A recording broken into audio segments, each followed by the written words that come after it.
In our last video, we met alchemical berserkers, ghoul-whistling bards, and druids who turn into walking forests. But we've only scratched the surface of what Crooked Moon has to offer with its monstrous classes. Today, Crooked Moon takes us deeper into Gravebound fighters, plague monks, fire and brimstone paladins, and rogues who gamble with fate. Let's dig in. Welcome back to Eternity TTRPG, your go-to source for all things D&D. This is part 2 of our look at Crooked Moon subclasses. If you missed part 1, definitely check it out. We covered everything from the barbarian and bard to the cleric and druid. Today, things get darker and even cooler. We'll start off number 1 is the fighter, which is the barrel guard. They're warriors who are bound to the grave. They carry with them fragments of lingering souls, represented by something called Draugr dice. Think of these as something like necrotic fuel cells you can spend to summon a ghostly steed, reduce incoming damage, or literally choke enemies with spectral hands.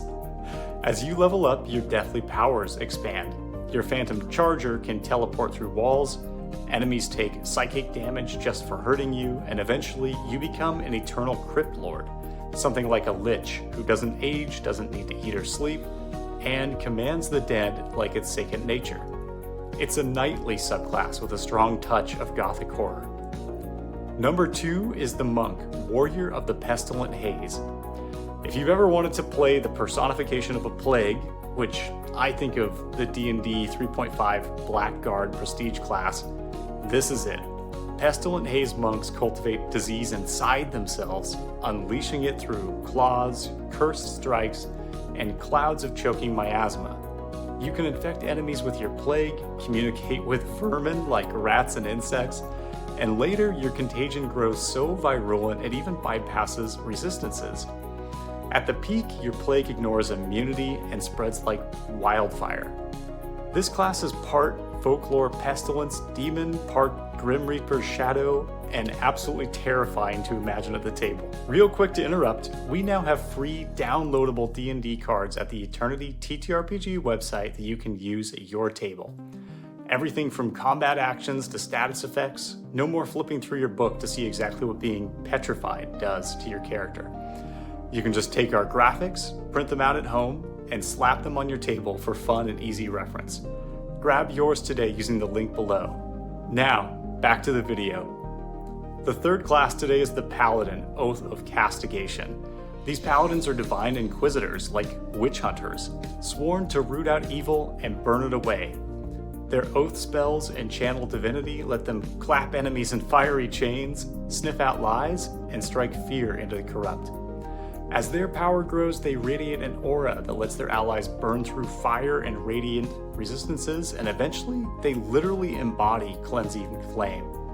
The Paladin's capstone, Fire and Brimstone, even makes them immune to fire, extends their reach with lashes of divine flame, and punishes anyone foolish enough to step in range. The fourth class is Ranger, Grim Harbinger. This class comes with a chilling companion, the Grim, a spectral omen of death, often a ghostly black dog that fights alongside you.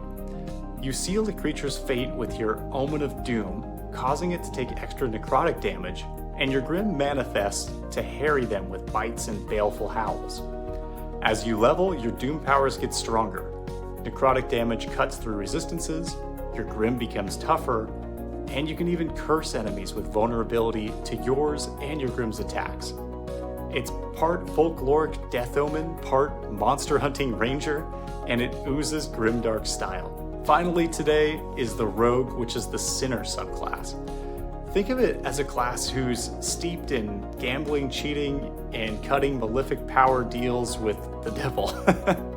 This lets you turn your sneak attack into curses, hex, and bursts of bad luck for enemies. You can even carry a magical jinxed weapon like a pistol, or maybe it's a cards or dice that channels your luck-bending power. As you grow stronger, you can steal inspiration, double down on curses, and even call on your infernal friends in low places to re-roll attacks or turn hits against them into misses. And that's part 2 of our dive into Crooked Moon, at least with the classes, that is. The Gravebound Knights, Plague Monks, Fire-Fueled Paladins, Spectral Rangers, and Sinful Rogues. You can really feel the book leaning into this awesome Halloween darkness vibe that I love so much.